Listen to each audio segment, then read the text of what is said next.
सभी विद्यालयों के प्रिंसिपल्स के साथ एक बैठक आयोजित की गई थी जिला प्रशासन के द्वारा। इस बैठक में 3 मुख्य बिंदु थे। पहला बिंदु जो स्कूली वाहन है जिससे स्कूली बच्चों का आवागमन होता है, उनकी फ़िटनेस के संबंध में उनको ब्रीफ करना और ये सुनिश्चित करना कि सभी ऐसे वाहन जिसमें स्कूल में पढ़ने वाले बच्चे जाते हैं वो फिट हों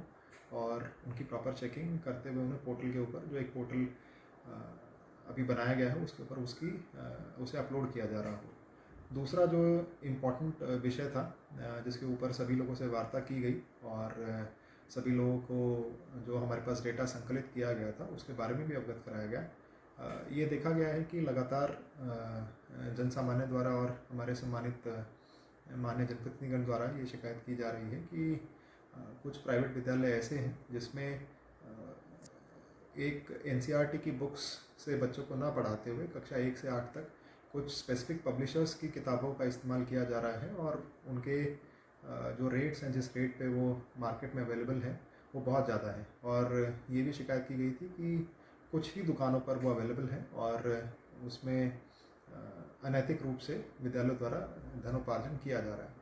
तो सभी प्रिंसिपल्स को बुला के इन तथ्यों की पुष्टि की गई और ये देखा गया कि यदि एनसीईआरटी से पूरे कोर्स करिकुलम को चलाया जाता है तो उससे कितना वित्तीय भार आता है, और यदि इस प्रकार के पब्लिशर्स की जो स्पेसिफिक बुक्स स्कूलों के द्वारा रिकमेंड की जा रही हैं और अनिवार्य रूप से उन्हें खरीदने के लिए अभिभावकों को कहा जा रहा है, यदि उनको उनके थ्रू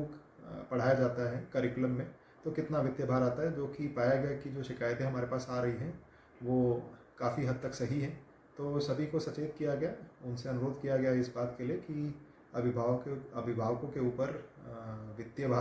अतिरिक्त वित्तीय भार इन चीज़ों का ना डालें और पब्लिशर से वार्ता करके समुचित दाम में उन्हें उपलब्ध कराएं। ये प्रयास होना चाहिए कि हम नैतिक रूप से ही जितने भी हमारे वित्तीय संसाधन हैं उनका उपार्जन करें। इसके अतिरिक्त किसी भी प्रकार की अनैतिक अगर सूचना हमें प्राप्त होगी या कोई अन्य विषय हमें अगर संज्ञानित किया जाएगा तो उसमें कठोर कार्रवाई की जाएगी। यार